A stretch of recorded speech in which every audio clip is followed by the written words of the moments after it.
Are you like this 24 hours a day? Tammie has always been known as a high-concept character. I'm Tammie Brown, and I'm going to spin your head round and round.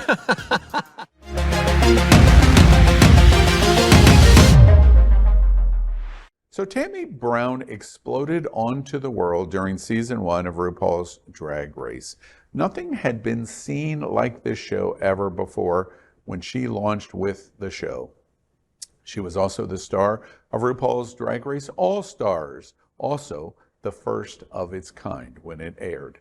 And now Tammie Brown will be hosting the internationally renowned Cannonball Bash for 2023 in Fort Lauderdale, October 25th through November 1st. It's Halloween at the Westin in Fort Lauderdale.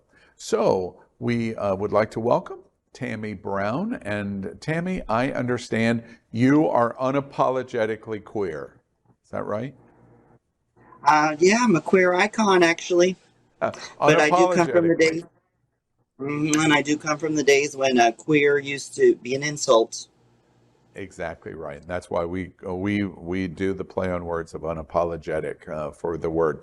Tammie is coming to you right now from Provincetown, backstage getting ready to do a show. And so we thank you for the time. I want to remind everybody, as everybody knows, I've been a fan and intimately involved with many, many, many of the queens at RuPaul's Drag Race. Tammie Brown is a fun performer. Let me show you an example from her TikTok. Watch this. Well, hi. I'm sick of common questions. Yes, common questions such as cashiers will ask you normally. Do you have any plans for this evening? Yes. I'm gonna find 2 college co-ed girls, disembowel them. Yes, I did say disembowel. Then I'm gonna go sip a glass of champagne. Is that a good answer? By the way, I don't like wearing white fingernails. I think they're ugly, but they do match my polka dots. Stupid questions. Tammie, I love that. I'm curious, when I heard that you were going to be hosting this event in Fort Lauderdale, I first thought, well, that's not a natural choice. And then I thought, oh, that's a fabulous choice. From your point of view, why would you be hosting at Cannonball Bash? Because I'm fun and the bears love me and I love the bears and there are some otters out there. And do you like the bears more or the otters more? I like everybody. Yeah, that's great. And it's going to be a fun event, and you're going to provide quite a good tongue-in-cheek addition to the event. I want to talk about you before we get into the event and catch up. I want to talk a little bit. This is a unique opportunity for me because of so much experience that I had through the seasons with the cruise and so many of the queens about you. One of the things that I thought was interesting is you've talked a lot about your Christianity and your religion and your fear of coming out. Is what I've read about you in terms of faith and the kinds of things that you went through when you were young, is that true, and is it accurate, what is written about you online? Well, you mean on my Wikipedia page? Yes. Yeah. Or because I've been practicing Nichiren Buddhism with the SGI, Soka Gakkai International. I've been practicing Buddhism since I was I've been practicing 23 years. This December will march 23 years of practicing Buddhism, and I do chant long hours, Nam Myoho Renge Kyo, Tina Turner, and that's how I learned about the practice. But I did grow up with a dabbling in Christianity as a child, and when I came out to myself, probably around, I think it was around the age of 12, I was in Mexico, and I thought, oh my God, well, I'm gonna be going to hell, you know. But then I was allowed to be around people of wisdom and people that would talk about different things. And growing up in Mexico, we were taught about the indigenous cultures. So I had already known that these religions were around before Christianity was delivered. So a friend of mine, I was telling her about that I was gay, you know, so to speak. And she told me, well, she goes, well, don't worry about what the Bible says or what people say in the Bible, because men wrote the Bible and men are homophobic. And Native Americans, they revered their gays, and their gays were friends and all these wonderful people. So after that, and knowing about indigenous practices from my studies in Mexico, my education as a child there, I was like, well, I'm fine because the indigenous were doing it, so there's not a problem with me. You know what I mean? Yeah. And we should respect our natives. That's real American, real American, the whole continent. And we should respect our Native Americans and what's going on. And this practice from the Middle East, this Jesus is not white. Interesting. I also was fascinated by some of the quotes that are attached to you about your family, and especially the quote that you said, and I just asked if it was correct, that your father was negative at first in your coming out and who you were, and was you were quoted as saying, just kill her and bury her in a hole in the backyard. But later he came around to you. Is those comments true? Is that the kind of experience you had with your father growing up? Yes, that comment is true. Also, too, once upon a time, he told me my father was always in and out of prison, so every time he had to go to prison, it would make him harder and harder every time. And he, because of the racism and the different problems that go on in there. But anyways, he told me that it was okay for me to do drag because, or to be a transvestite, because certain women like that or that some men like to dress up. And I'm like, well, I'm not doing it to dress up for a fetish. I'm doing it because I like to dress up. There's nothing kinky going on here. And it's not, I'm not a transvestite, so to speak. I mean, partially transvestite, but right. I mean, I'm not doing it for sex. And I don't think most transvestites. No, I was just going to say, did your life improve in your family, especially with your father? Yeah, things have changed, of course, with him. Of course, they have changed, Good. All right. It's been good. One other thing that I want to remind, it's a wonderful opportunity because in your participation in season one, it really is, when you were doing season one, it was a platform, it was a show that I don't think anybody really had the vision it was going to continue to evolve and turn into what it did. And one of the perfect examples of that is something you did more than a decade ago. And I want to show this because at Queer News Tonight, we've just finished Pride Month. And at Queer News Tonight, our daily national LGBT evening news, we talk about rainbow capitalism a lot in the months leading up to June. And you were one of the early participants of what we would call rainbow capitalism by starring in a mainstream television commercial long before it was fashionable. And let me remind the audience exactly what Tammie Brown did for travel with Orbitz. We, the Queens, will take our vacation back. Shade will be for lounging, not throwing. We'll take in the sights and stroll on the sand. We'll have a kiki in Waikiki. Kick off our heels and put the pedal to the metal. And let someone else work it out for a change. We will Shantae our stay. And we may never sashay away. For the perfect trip, check out Best in Stay hotels at gayorbitz.com. Ooh, girl, there's some fish up in here. And watch RuPaul's All-Stars Drag Race, Mondays at 9 on Logo. That commercial was so far ahead of the curve. I mean, we look at it now over a decade later and we think, okay, but it was so far ahead of the curve. When you did that, did you know how groundbreaking that was? Well, I will tell you what I do know is that they didn't pay us anything, hardly. $500. No residuals. No residuals and $500. Wow. Because I was a commercial actor prior to that. I had done that in Hollywood and stuff, commercial acting and stuff. So you'd make beautiful residuals and stuff. And if you ever had to be on unemployment, the unemployment was great because of those residuals. Yeah. And after that issue, which is shocking, when you were filming it, did you think, wait, I'm doing something really historic here with a major brand? Orbitz is a major international travel brand. Did it wash over you that way, or it was just work? It was just work for me, to be honest with you, just work and an honor. And what I've always dreamed about doing was, doing stuff like that in drag. And I was really thrilled to be, it shows my how much people really do like me and that I am a fan favorite to be asked to be on that, because before that was even before All Stars. Yeah, that's right. Let's talk about RuPaul's Drag Race.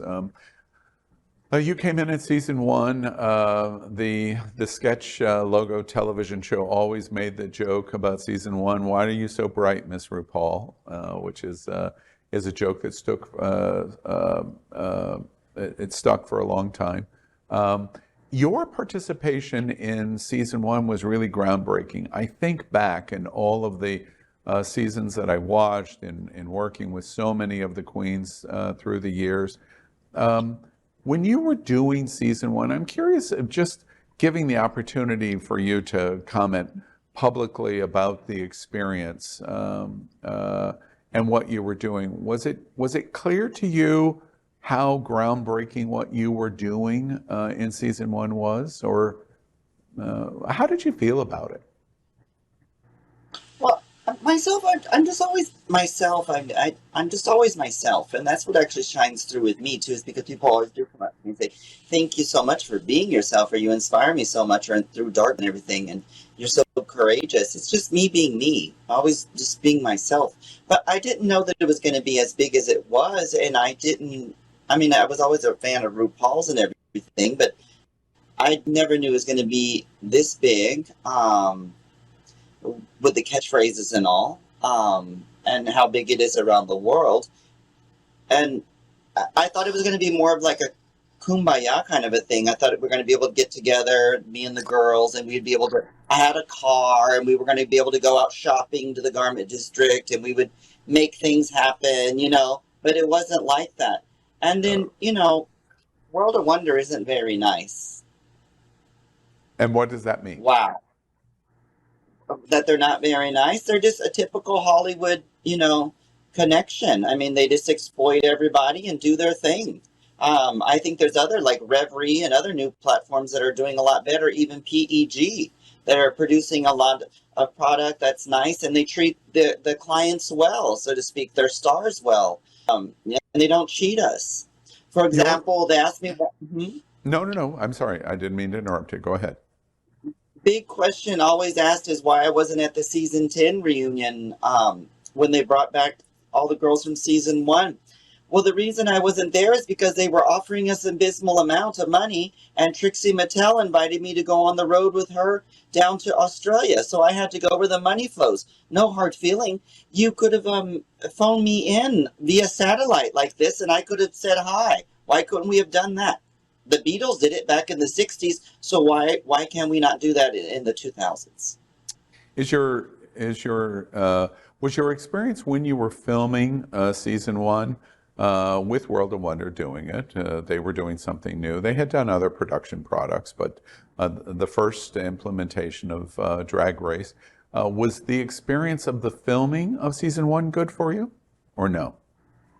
It was awful experience. Just awful, because we would come into this warehouse out in the valley and the electricity would be off. We were filmed in August in the summer of 2018, and 2008, and then it came out in February, I believe, of 2009. Yeah, and then we would come in, and there was craft services, but there wasn't craft services for us. It was only for them there at World of Wonder. We were given potato chips and whatnot, so to speak. And I had come from the custom of working in Hollywood already, and music videos and commercial and all that stuff. So I was used to having beautiful setups, craft services, and being part of the craft service, being able to go out, and have whatever you want. But not with World of Wonder. No, they didn't do that for us. And I knew what I was doing. It's not my first time at the rodeo, so to speak, Yeah, fade out and away. in terms of what you were enduring, for example, like in the food and the heat situation, etc., was RuPaul and Michelle, were they aware of what the queens of season one were going through? Were they aware of it? First of all, Michelle wasn't there. She wasn't there yet because she was off working. And I did Oh, that's ask right. Mama Ru. I said, RuPaul, I said, darling, I said, well, where is your sidekick from the TV show that was back on in the 90s? The one on VH1, Michelle Visage. The one that got sued by Madonna? Right. That's right. Mhm. See, I know the tea. Because VH1 used to show all this different stuff. And RuPaul, someone from World of Wonder actually told me too that RuPaul, the show on VH1, was canceled from VH1, the 3 seasons, because it was called the Black Drag Queen Channel. They were calling VH1 that. So they decided to pull the plug on it. Someone from World of Wonder told me that.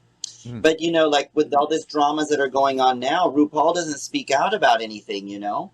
And the black girls on the show are being discriminated all the time. But Mama Ru never speaks out. All she says is to go and vote. Yeah. It's And very that's right. hypocritical. I had forgotten Michelle came in season two. One of the highlights that so many people talk about in your participation is the fight that you had with Ru and broadcast in the show. Looking back all of these years, what do you think about those moments of those scenes, of that scene, and your participation in the show? Any thoughts today about what was filmed and what happened? Well, like I've said before, I wasn't expecting them to show him saying the F word. I thought they would have totally, bleeped that out. You don't show that on TV, right? So I figured that would have all been cut out. But I'm not going to stand there. I mean, I'm not going to sit there and take that kind of crap from somebody who's, clearly a meat puppet, as is called in the industry, so to speak. I'm not going to put up with that kind of behavior. And I've already been in the show business. And also, we're also queers and stuff. Why are you treating us like this? You're getting all your makeup done and everything. And I've already volunteered in the community. I was already volunteering, walking children in nature. And I was also taking care of friends of mine that are elderly. I said old ladies, but they totally cut that out and stuff. But I just thought it wasn't going to be shown. And overall, are you happy with the participation in season one of the first inaugural season of RuPaul, or you're not happy with it? Oh, I'm tickled pink, I mean, I'm thrilled that I was part of it. I deserved it. You know what I mean? Yeah, I do. And all I was on there was two shows, actually three shows, right? With that season, 3 shows on there. And I'm the one that made the most impact and still most popular to this day. Yeah. Love that. And what I don't get is why I haven't won a Grammy for spoken word. If, Miss Mojo, they had to do a Miss Mojo. They did one of 13 catchphrases that I've already said, 10 top ones and then 3 extra, whatever they show on Miss Mojo. But if Hillary Clinton can win a Grammy, a spoken word for It Takes a Village, where's mine for Walking Children in Nature, Watch Your Mouth, Tears in the Rain, Can't Feel No Pain, Come on Teletubbies, Teleport Us to Mars, which we are going to be doing some rebranding with that, because they've been bringing the Teletubbies, but they haven't even asked me or Manila Lazan, who totally put the Teletubbies within the brand of RuPaul's Drag Race. Yeah. So we're going to rebrand it. Yeah. It's going to be Dominate Us to Mars, honey. Yeah, that's great. I'm curious, in beginning in season one, and then you do the first All Stars. Any of the queens connected with RuPaul's Drag Race that you're still real close with? Well, I've always been close with Kelly Mantle. I see Nina. I saw her the other night. I see some of them here in Provincetown from time. And Jasmine Masters and I have always been friends. Mayhem Miller and I have always been friends. So some of them I talk to more often than others. I can't let you get away without talking about All Stars season 8 going on. Any thoughts about the season and the finale? And any thoughts at all? I don't know too much. Was it was it a horrible finale? I didn't watch it. Yeah. Okay. Well, and I was just curious if you had any particular thoughts about All-Star Season 8. Let's talk about Cannonball. We come back to you coming. Now, for those that don't know, viewers that don't know, 2,000 of your best bear, chub, and chaser friends are all hosted, as we've said, by Tammie Brown. It's going to be here in Fort Lauderdale, October 25th through November 1st. It's going to be at the Westin Fort Lauderdale Hotel. It's a very unique event because the event is a complete hotel buyout, but it's sitting here in what we always joke is the gayest place on planet Earth, and only a couple of miles from the famous Wilton Drive. The event is unique because it's so many different kinds of things: dinners, pool parties, special trips that include transportation, to airboat rides in the Everglades, to riding on the Jungle Queen in the Millionaire's Mansions, to transfers to Wilton Drive, including a Magic Mike party at Johnson's. Look it up, it's quite fun. Parties at Eagle and other locations on Wilton Drive, and of course, arguably the biggest LGBT Halloween party in the world, Wicked Manners, as 9 blocks are closed for the largest costume Halloween party in the gay community in the country. Tell us a little bit, Tammie, what are you looking forward to doing? This is the first time you've done this. This is the 4th time that Cannonball Bash has happened. What are you looking forward to in terms of your hosting when you come down? I'm looking forward to the people having a good time, and I'm looking forward to our safety, you know, because we could be shot down at any time and nobody's going to do anything about that, right? You know, I'm looking forward to just being there for everybody and to support Florida and what's going on. I mean, I'm here to support. Will be my 4th time this year that I'm going to be back in Florida. Florida is one of my actually favorite places. I love y'all's subtropic environment, and every time I go to the Dominican Republic, I've been out there for Buddhist retreats at FNCC, Florida Nature Culture Center. I just love Florida as much as I can go there. I like to, you have such great Cuban food and Latin food and Puerto Rican, all the different stuff, and, you know, Jewish food and Chinese. It's just, I really enjoy Florida, especially South Florida. I like the vibes. Yeah. And I just there to support and help out. I mean, whatever it takes. I've heard so much talk about you in especially the bear community, about you coming and hosting the event. What do you think it is about bears that love Tammie Brown so much? Because I'm fun, I'm accepting, I just totally live my own life, and I'm happy as a clam. Happy as a clam. You're going to have to put that on a shirt. Tammie, I want to ask you about what's going on in Florida. The politics, the drag ban. I know you perform it. You got, I believe, early start in Los Angeles and at Hamburger Mary's, and you've performed here in Fort Lauderdale at the Wilton Hamburger Mary's. Drag is a big issue here in Florida because of our governor, Ron DeSantis' political nature of his presidential campaign. What do you think about what we're watching about the attacks on drag queens in Florida, Tennessee, and other places? What do you think about it? Well, first of all, just to let you all know that Ron DeSantis, you know, he supported things in Guantanamo Bay and stuff, waterboarding and tortures and stuff like that. So just let's let everybody be known that he's not a very nice man, first of all. And to don't forget about Florida as well, how Anita Bryant was also from Florida, and she got the pie in the face. And I'm so thrilled that things like with Marjorie Taylor Greene and these different people are starting to get pushed out. And it's just really sad that people like this are able to spew all this nasty stuff up. But I'm really tickled that Ron DeSantis is going against Disney, and Disney's going to go against him. So yeah, that's exactly right. We're cheering for one side, right? We're cheering for one side in that battle. Tammie Brown is going to be here in Fort Lauderdale at the end of October for Cannonball Bash. I think it's super fun and interesting. It's going to be Halloween. 2,000 bears and chubs and chasers. And just about 30 miles south of us, where the Westin Fort Lauderdale is, Ron DeSantis' home is, and just about 40 miles north of the Westin is Donald Trump's home at Mar-a-Lago. And right in the middle is going to be Tammie Brown and 2,000 bears and chubs. It's for Halloween. It's going to be amazing. Tammie, we thank you, and we remind everybody you can get more information on Cannonball Bash by going to their website, cannonballbash.com, and we invite you. Tammie has amazing archives in her social media, especially at TikTok and Instagram, and we invite you to go there. And Tammie Brown, thank you so much for joining us today on Unapologetically Queer. Thank you so much. Thank you for having me.